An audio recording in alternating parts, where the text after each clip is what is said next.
Okay, welcome to today's discussion about why financial education beats traditional marketing for financial advisors. Most advisors today are working harder than ever, but they're still struggling to get consistent, qualified prospects. And today I'm joined by Devin Kropp, leader of the upcoming Liftoff Financial Educator Marketing Program. And she's going to be talking with us about why financial education can change that equation for advisors. So, Devin, before we get into the nitty gritty, let me ask you this. Why do you believe that financial education works so much better than traditional marketing for advisors today, right now? Thanks, Doug. Great question to start off with. I think when we think about marketing for advisors, we hear a couple of pain points from advisors on a regular basis, right? Like, I don't have the consistent time to do marketing. I'm not sure where to begin. So, a lot of times, marketing then looks like kind of just ad hoc, throwing things up in the air each month when we have time or when something, interesting comes out. And I think financial education can actually solve a lot of those marketing issues because it accomplishes a lot of marketing goals with one action. So instead of having to do all these different things to have good marketing, you can focus on one thing where it produces good marketing outcomes. So when we think about marketing, we want our good marketing to create four things: visibility, right? So people know we exist, our brand is out there; credibility, engagement, and conversion and follow up. And when you're looking at traditional marketing, where you might be, doing communication pieces, you're doing advertisements, maybe you're doing radio ads, those accomplish one or two of those things at a time. So you need to do multiple actions to really get the full circle covered. However, when you think about doing financial education, putting on events, focusing on educating your community, that one action naturally accomplishes all of those things, right? It makes you visible out in the community. You're putting on an event, you're sending out, invitations for that. You're in the community. Credibility, we know that education builds trust, and we'll touch on that a lot more during today's session. Engagement, that's a great way to engage people. If they're coming to your event, whether it's a webinar or in person, they're obviously engaged with you and what you're saying. And naturally, it leads to conversion and follow up because during your presentation, you're saying, everyone's situation is different. We need to review yours. And that is a natural lead into conversion and follow up. So I think education is actually just like a natural form of marketing for advisors, where if you feel like, advertising and all of that feels a little bit hard for you, it's unnatural. Education is just a natural way to build in marketing because you're providing a service to the community, you're educating people, but you're also building your brand and marketing yourself. So I think it's a really natural fit for a lot of advisors. Okay, so to hear you talk about it, it seems like a no-brainer. It seems like Of all course. advisors would be on board to take on this approach for client acquisition. Yet, many are, of course, aren't. So, what do you think? Why is that? What are the maybe some misconceptions that advisors have about uh, education, doing financial education, Mhm. that are kind of getting in the way? I think there's really two main issues that I hear about when I talk to advisors about educating, or pushback that I get when, I'm talking to advisors about marketing and considering education in there. The first is that some advisors are afraid that by putting on these educational events or even doing like educational content marketing, like sending out educational pieces, they're giving away all their information and that people are going to gather that information and then just go and do it themselves. That is just like not like, sure, there's going to be one or two people who might come to your event on Social Security and decide that they can, build an Excel spreadsheet that's going to help them figure out what your calculator would figure out. There may be one or two people like that.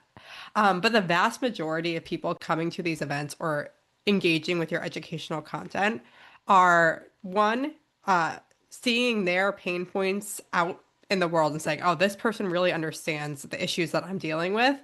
Two, they get enough information that they understand that they need more help, right? Like that's what the education is all about. Like saying, hey, Social Security is really complicated and everyone's situation is different. I can give you these general claiming strategies, but there are so many nuances that in order to really maximize what your benefit is going to be, we should sit down and look at this together. So I think the idea that you're giving information away and people are just going to take it and run, for the most part, is just untrue. Instead, you're showing people how complicated these topics truly are and why they need a professional to guide them. I think the second misconception that people have is that they see other advisors in their area doing these events and think that the market is already saturated. Again, not true. Even if another advisor in your area is putting on these events, they're just really helping you market yours.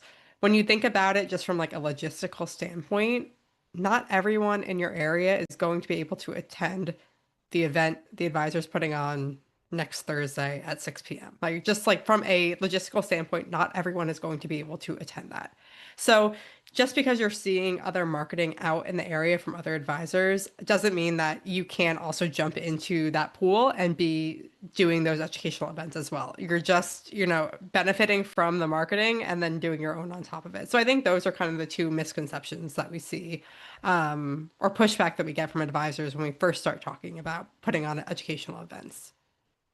Okay, and to look at it from the frame of lens of the attendee to your events or the prospects, how do they respond differently when an advisor is teaching them instead of a more traditional pitch?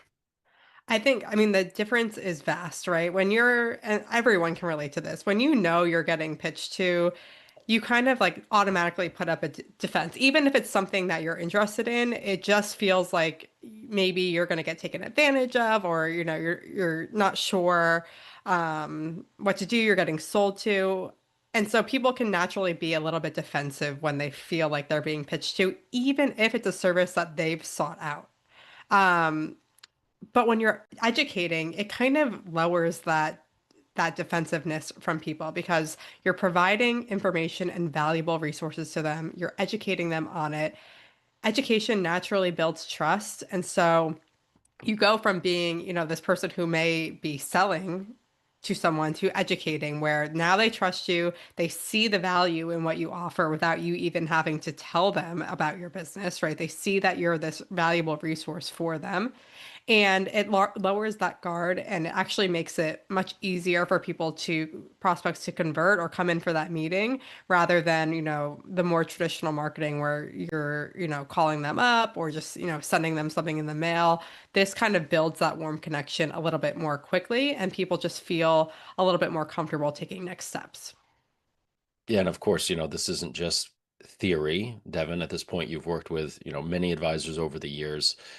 What kind of results do you actually see advisors have when they commit to this education-based marketing approach?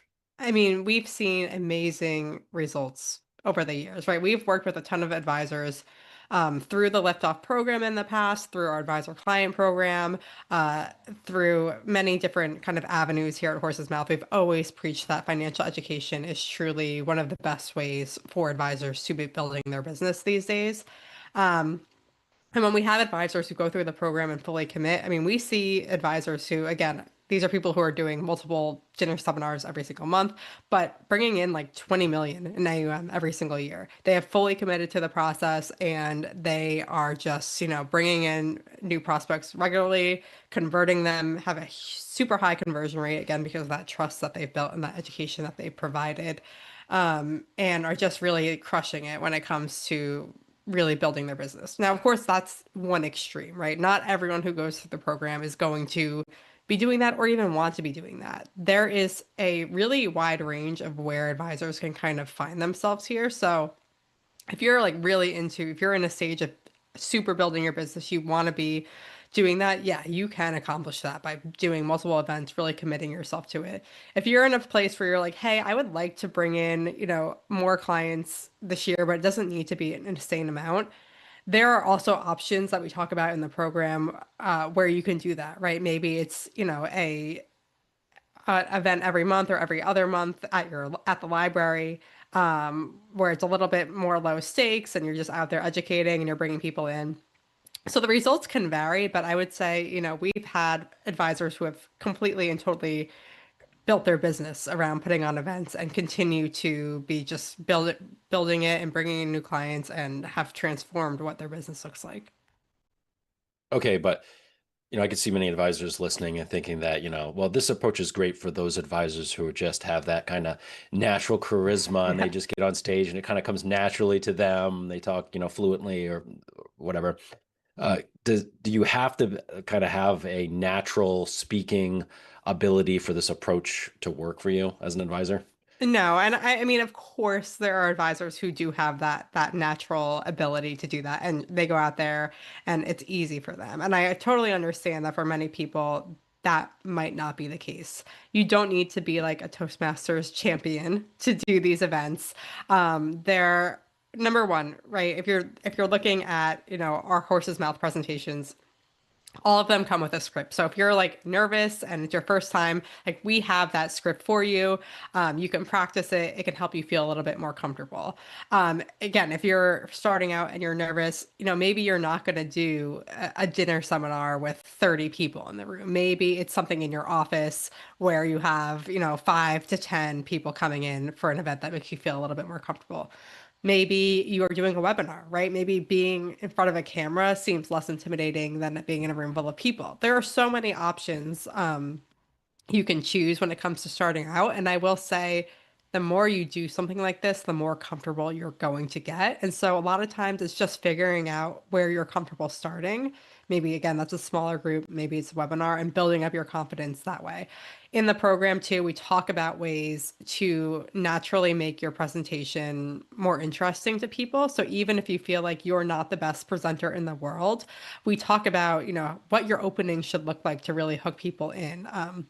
Telling stories throughout your presentations so people remember things that you said. We talk about building presentations that are just naturally sticky. And so even if you feel like your presentation skills aren't, again, Toastmaster champion, you're still going to be giving a memorable and strong educational presentation. Yeah, you have the content to lean on. Right. Okay, I don't know if you have, not to put you on the spot, but if you have an example of an advisor who maybe started out skeptical of the approach, maybe at first, but that changed for them. Yeah, I think most people who come into the program have at least, an interest of presenting and doing that. But I do think there are people who certainly feel like, again, they're like not the best public speaker or presenter, and that holds them back a little bit.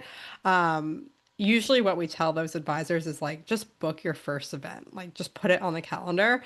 And that's the way to like force yourself to do that. So we certainly have had advisors who have, kind of like put it off in the past. And then once we help them commit to an event, they go and do it. And they're like, that was not as bad as I thought. And they're booking their next event right away, right? Just getting the momentum going. So I can't think of like one particular advisor before and after story, but there's certainly people come into the program with different comfort levels, right? There are some who have been presenting for years already and just want to refine their skills a little bit more. And there's people who have never ever presented before. And so we try to work, with everyone and make sure that we're kind of creating this financial education plan, which you'll leave the program with at the end, that sets you up for the next year. So no matter where you are, everyone's financial education plan is going to look a little bit different, but it's going to fit you and fit your goals and get you presenting, even if you've never done a presentation before. Okay, let's talk a little bit about why this approach is particularly effective at this point in time, because we all know that everybody's getting bombarded with marketing messages from everybody, right? Our inboxes are always full. We're getting, voicemails left and right, solicitations. So why does the financial educator approach in this environment with people feeling as skeptical as they do these days, why is it effective? Great question. I think, like you said, people are like totally overwhelmed with information right now, especially in the financial world, because like every year something changes, right? We just had one big beautiful bill come out, which changed things from the Cuts and Jobs Act, and we had the Secure Act in the middle of that. And so we see a lot of headlines, but we don't have a lot of information, right? There's not really anyone out there being like, this is exactly what this means for you. And as a financial educator, you can be that kind of clear and calm voice in this like chaotic news cycle that we see where things are changing and people don't understand what's going to happen to their retirement accounts. You can just be this like calm, cool, collected voice that's going to just educate people on them, right? You're not bringing in any other motives. This is purely educational and you are a resource for them. So I think number one, that really helps because you want to be this calm voice in kind of this chaotic environment, and education is a natural way to do that. I would also say I think this works really well right now is because it differentiates you from other advisors. Uh, right, every advisor now has a website. Like the playing field is even on a digital side, right? Everyone is doing, your website, and maybe you have some digital ads up and all of that. And when you ask like prospects out there to differentiate advisors in the world, they have a really hard time doing that. It's hard to differentiate you from the advisor down the street. Education, I think, is a natural way to do that because they're saying, oh, yeah, I remember Jim because he's always talking about these Social Security events that he's doing. It's a natural differentiator. And I think that helps in this world where now kind of, everyone needs a website, everyone needs to be on LinkedIn. Like that is the bare minimum. How can we bring ourselves above that? I think education is a natural way to do that. Okay, and from getting back to the mind of an advisor who's thinking about taking on this approach, maybe unsure, what do advisors usually worry about before doing their first event? I mean, I know a lot of advisors, they're afraid of the questions they're going to Yes, get, that's right? exactly what I was going to say. Okay, The okay, number one concern we get is I'm going to get a question that I don't know how to answer.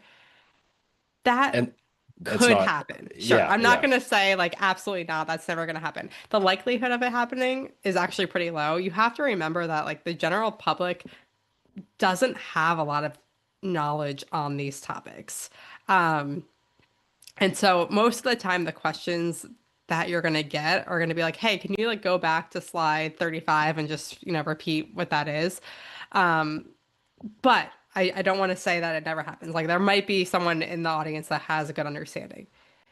There is nothing wrong with admitting that you don't know the answer to that question. You can actually build a really great connection with that prospect by saying, you know what, that's a really great question.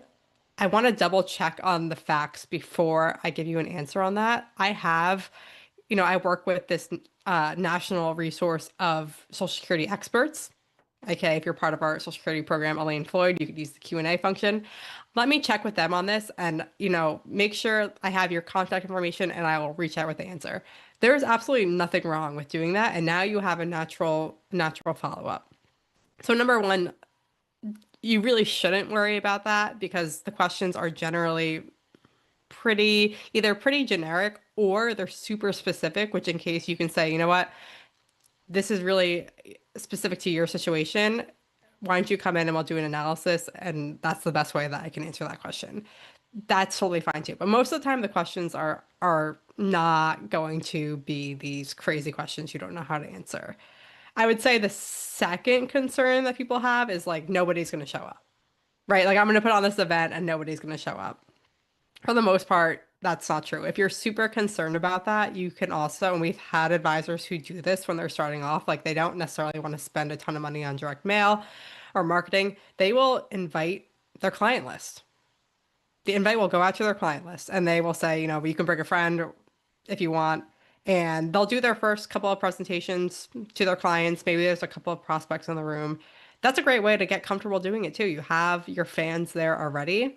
And it's not a waste because many times your clients don't always know all of the educational topics that you can help them with. So this is a refresher for them. And studies have shown that clients desperately want education from their advisors. So you're just, doing a service to your clients by doing education for them. And it can be a good way to kind of get started and feel like you're getting confident and you know that people are going to be in the room who already like you. So it's a win-win. Yeah, I love that idea of inviting your clients.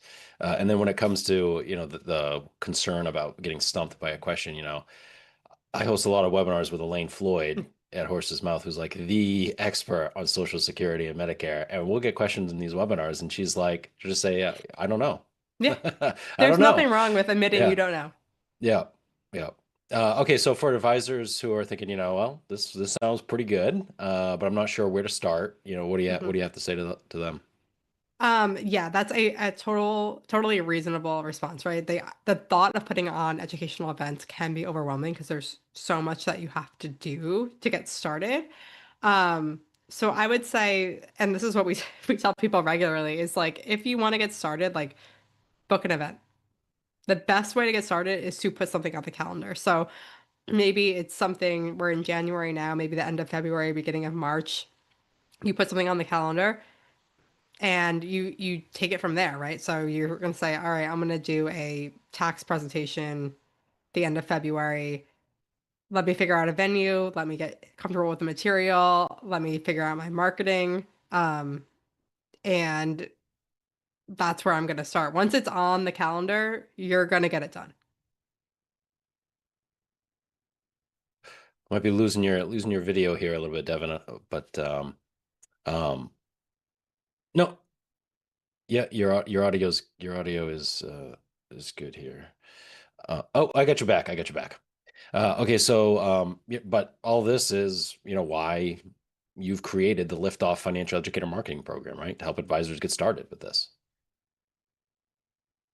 You could certainly, sit down and figure all that out.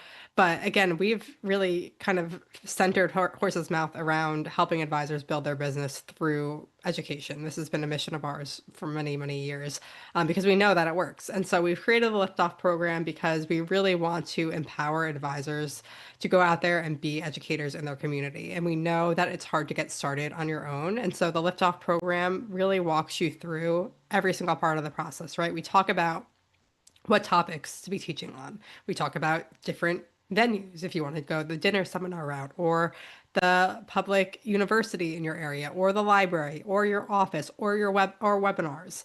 We talk about all of those and what works and what doesn't work and what that might look like. We talk about marketing. Do you want to go direct mail? Do you want to use social media? Are you inviting your clients? What does that look like? We talk about the presentation itself, how to structure that so it naturally converts people. We talk about follow up. We talk about all of the logistics. We know that doing this on your own is hard and time consuming. We created the Liftoff program to solve that for you. And again, everyone who goes through the program walks away with a Liftoff financial educator marketing plan for the year with your events planned out, where they're going to be, all of that stuff sorted out, and we're here to help you. In addition to just like the training, the 4 training sessions that we go through, which are all virtual, we also do a weekly like coaching office hours where you can come with your personal questions or say, hey, like this is what I'm thinking about for my events. What should I be doing? And we answer those questions for you. So it's really about us empowering you and helping you through the entire process so you can walk away feeling confident to put on these events on your own with the help of your team. Okay, and so who's the program, for, and who is it not for? Is it only Yeah. for beginning advisors? Is it, No, no, yeah. no. That's a great question. It's really for everyone. Anyone who wants to become an educator and turn that process into a repeatable system, like this is for you. Like I said earlier, we have advisors who have been in the business for years and maybe they already are putting on events, but they really want to bring it up to the next level. We have them in the program. We have advisors who are just starting off and looking for a way to bring in prospects. We have them in the program. We have people in the middle, right, who have been advisors for many years, but maybe haven't done events or haven't done them in a while. As long as you really feel like you want to be an educator and you want to build your business, like there is a place for you here. We meet everyone where they're at. That's why you have a customized plan. That's why we include the weekly coaching in the program as well, because we want to work with you one on one. And so really it's for anyone who is looking to build their business, believes in educating, and wants to learn how to do the process on your own. Okay, well, it's coming right up. The Liftoff Financial Educator Marketing Workshop starts on January 29th, and then goes for so 4 sessions total, Yes. right? Yes. Every week starting January 29th. If you want to find out more information, you can go to horsesmouth.com/liftoff. I've got the link on the screen here, and it's in the description wherever you're watching this on. So, Devin. Thank you. Thank you for joining me today and sharing your passion and your knowledge about this topic. Thanks, Doug, and thanks everyone for joining. We hope to see you soon. All right. Take care, everybody.